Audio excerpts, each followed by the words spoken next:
आज के दिन में ओपीडी में सबसे बड़ा कंफ्यूजिंग सवाल है ये ऑस्टियोपोरोसिस होता क्या है और ऑस्टियोपोरोसिस के एक्चुअल ट्रीटमेंट क्या है।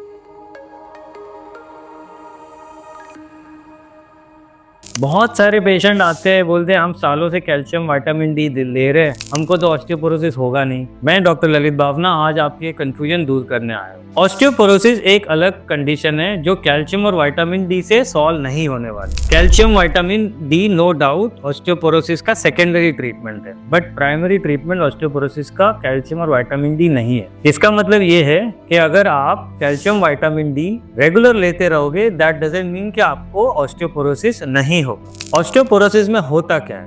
ऑस्टियोपोरोसिस बेसिकली मिनरलाइजेशन एक हड्डी की नॉर्मल है, बट जो हड्डी की वर्किंग यूनिट्स है, जो हड्डी बनाती है या हड्डी को खाती है या हड्डी को रिमॉडल करती है, इन वर्किंग यूनिट में इम्बैलेंस है या कमी है, जिसकी वजह से हड्डी बहुत ज्यादा खाई जा रही है, रिजॉर्व हो रही है और नई हड्डी उस स्पीड से बन नहीं रही है। इसके वजह से जो हड्डी के ओवरऑल वर्किंग यूनिट है उसका नंबर कम हो जाता है, बट मिनरलाइजेशन उस वर्किंग यूनिट का नॉर्मल रहता है। यानी आप कैल्शियम और विटामिन डी लोगे या नहीं भी लोगे तो भी मिनरलाइजेशन नॉर्मल रहेगा, बट ओवरऑल वर्किंग यूनिट कम होने की वजह से बोन का रिजॉर्प्शन यानी बोन कमजोर जल्दी होगी या और बोन फॉर्मेशन यानी बोन जो बननी चाहिए रिजॉर्प्शन के मुकाबले वो कम हो जाएगी, जिसके वजह से हड्डी में कमजोरी आती है। अब इसकी ट्रीटमेंट क्या है? हम ऑस्टियोपोरोसिस की ट्रीटमेंट डेक्सा स्कैन के रिपोर्ट के हिसाब से देखते हैं। जब आप किसी भी पेशेंट का डेक्सा स्कैन कराते हो तो उसका एक टी स्कोर बनता है। टी स्कोर की वैल्यू अगर -1.5 -2 है या -2 से कम है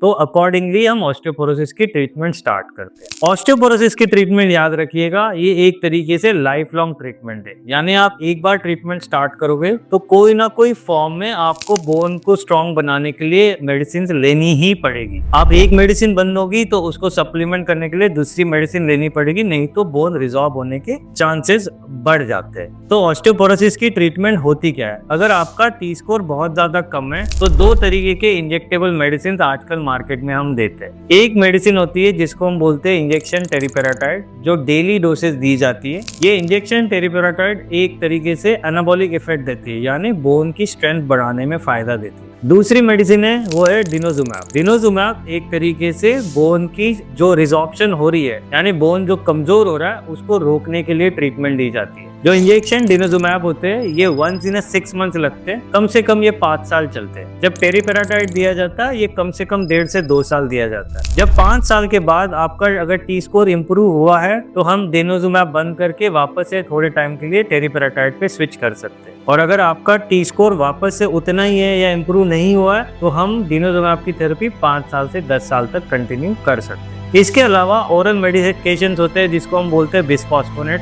जो आपने कॉमनली सुने होंगे, जैसे एलेंड्रोनेट, रिथिनड्रोनेट। ये मेडिसिन होती है, ये भी मेडिसिन लॉन्ग टर्म पे दी जाती है, बट इंजेक्टेबल मेडिसिन के मुकाबले ओरल मेडिसिन के थोड़े साइड इफेक्ट या बिस्फॉस्फोनेट्स के थोड़े साइड इफेक्ट ज्यादा है, इसके लिए इंजेक्टेबल मेडिसिन प्रीफर की जाती है। ये याद रखिएगा, एक बार आपने इंजेक्शन स्टार्ट करते हैं तो आपको इसको बंद नहीं कराने, आपको कोई ना कोई फॉर्म में इसको सब्स्टिट्यूट करना है ताकि आपका रिबाउंड ऑस्टियोपोरोसिस ना हो। अगर आपको ऑस्टियोपोरोसिस रिलेटेड कोई भी क्वेरी हो तो प्लीज आप ओपीडी में विजिट करिए और आगे इसके बारे में और जानकारी लीजिए। Thank you.